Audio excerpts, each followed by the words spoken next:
Come back another video fitness art. तो चलो चलते हैं अपने टॉपिक की तरफ। लेकिन टॉपिक की तरफ बढ़ने से पहले एक गुजारिश है कि मेरे चैनल को लाइक और सब्सक्राइब कर दें। तो मैं आपको मालूमात देता हूं कि एक महीने में आप 10 किलो वेट कैसे कम कर सकते हैं। लेकिन ये भी कि उससे पहले आपको मालूम होना चाहिए कि ट्रेडमिल को इस्तेमाल कैसे करते हैं या ट्रेडमिल खरीदते वक्त क्या चीज़ों की ध्यान रखना चाहिए। तो आप अगर ट्रेडमिल खरीद चुके हैं या खरीदना चाहते हैं और आपको ट्रेडमिल यूज़ करनी है, तो 5 बातों को पहले मालूम कर लें। नंबर 1, आपकी ट्रेडमिल ऐसी हो जो जिससे आपका स्टेमिना खराब ना हो। यानी स्टेमिना से मुराद यहाँ ये है कि आपकी एक्सरसाइज कहीं बीच में ब्रेक ना हो, आपकी मशीन खराब ना हो। क्योंकि अक्सर लोगों की मशीन गलत परचेजिंग या गलत इस्तेमाल की वजह से खराब हो जाती है, तो उनका स्टेमिना टूट जाता है, तो फिर रिपेयरिंग करवानी पड़ती है।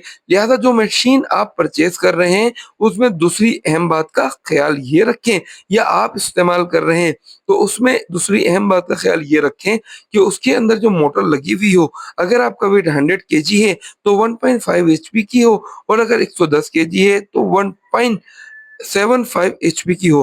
क्योंकि अगर आपने पीक पावर की ट्रेडमिल में मोटर ले ली, यानी किसी दुकानदार ने आपको ट्रेडमिल बेची और उसमें उसने आपको कॉन्टिन्यूअस नहीं दी, बल्कि आपको ये कहा कि इसके अंदर 2 एचपी पीक पावर या 1.5 एचपी पीक पावर मोटर लगी हुई है, तो वहां इससे मुराद ये होती है कि ये मोटर 1.5 एचपी नहीं है, बल्कि 1.5 एचपी की तरह की मशीन है, यानी मोटर है।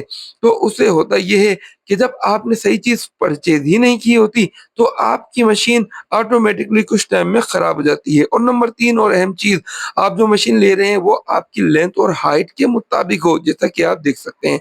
क्योंकि अगर मशीन ऐसी हुई जिससे आपकी हाइट और लेंथ की मुताबिकत ना हो, यानी अगर आप खड़े हो रहे हैं तो आपको झुकना पड़े, और अगर आप चल रहे हैं तो आपको अपने दाएं और बाएं दोनों एतराफ में कोनों का ख्याल रखना पड़े कि कहीं आप गिर ना जाएं, तो याद रहे इस सूरत में भी आप ट्रेडमिल यूज नहीं कर पाएंगे और ना ही आप वेट लूज कर पाएंगे। नंबर 4, जो मशीन आप ले रहे हैं आपको मालूम होना चाहिए कि इसके अंदर शॉक एग्जॉस्टर लगे हुए हैं। अगर उसमें शॉक एग्जॉस्टर लगे हुए नहीं हुए तो आपकी बॉडी में पेन होना शुरू हो जाएगा, जिसकी वजह से आप ट्रेडमिल यूज ही नहीं कर पाएंगे।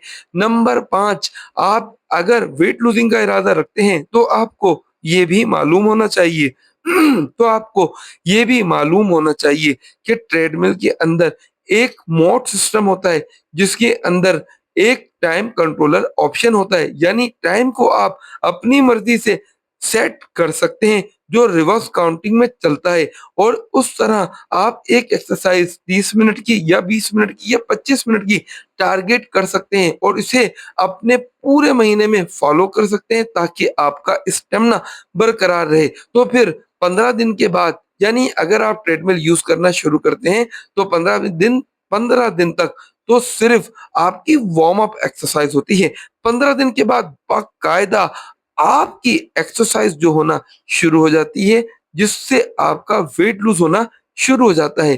खैर, मैं आपको इसकी और भी बहुत सारी टिप्स वेट लूजिंग की और ट्रेडमिल के जरिए आप वेट लूज कर सकते हैं, दिनों में और महीनों में रिजल्ट देख सकते हैं, मैं बहुत सारे टिप्स आपको दूंगा, लेकिन एक वीडियो में मुमकिन नहीं। अभी वीडियो बहुत लंबी हो रही है, तो यहाँ हम वीडियो को खत्म करते हैं। इंशाल्लाह मिलेंगे नेक्स्ट वीडियो में, और मैं बहुत सारी टिप्स और बहुत सारी यूजिंग ऑफ ट्रेडमिल के बारे में आपको बताऊंगा।